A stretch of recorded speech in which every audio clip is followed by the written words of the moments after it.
وضو کے دوران بہت سا پانی استعمال ہوتا ہے، لیکن 5 وقت نماز کے لیے وضو لازم بھی ہے۔ Air hujan itu kita tampung dari talang-talang masjid. ہم مسجد کی چھت سے بارش کا پانی حاصل کرتے ہیں۔ اس کے لیے ہم پی وی سی پائپ استعمال کرتے ہیں۔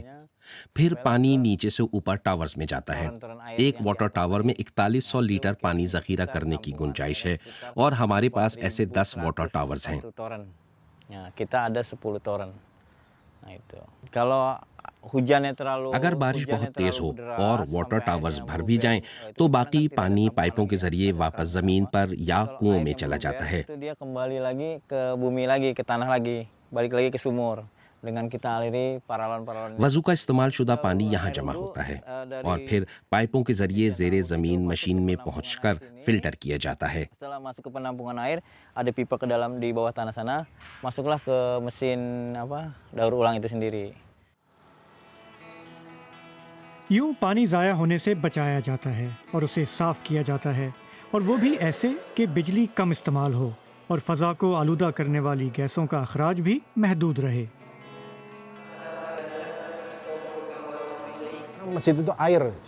اس مسجد میں 2 چیزیں اہم ہیں، پانی اور نکاسی آب۔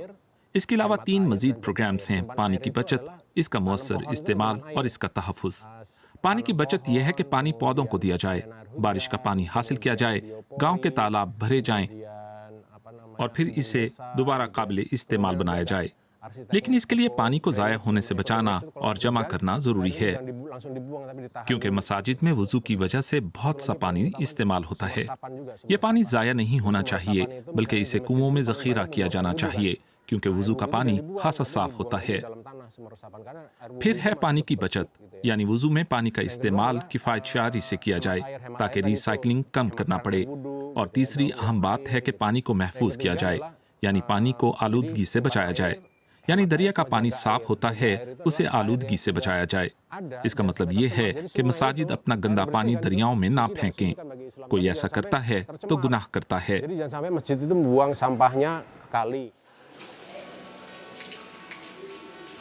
ایکو مسجد کے فوائد نمازی بھی محسوس کرتے ہیں۔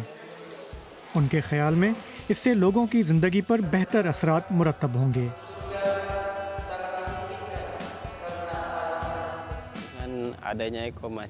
اس پروگرام کے تحت کم پانی استعمال کرنے سے میرا وضو متاثر نہیں ہوتا، اور جو پانی بچتا ہے وہ کہیں اور استعمال میں آ جاتا ہے۔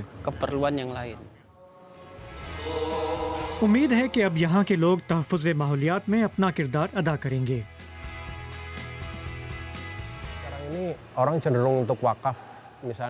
آج کل بعض لوگ مساجد کی عمارتوں کو زیادہ بہتر اور اعلیٰ بنانے کو ترجیح دیتے ہیں،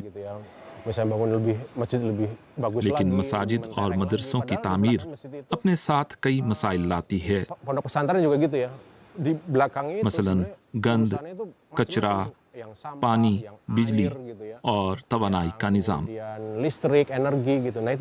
اس لیے لوگوں کو چاہیے کہ پہلے گند اور کچرے کے لیے مسجد میں پائیدار نظام بنائیں، اور خیرات کا استعمال اچھے مقصد کے لیے ہونا چاہیے، نہ کہ دکھاوے یا اترانے کے لیے۔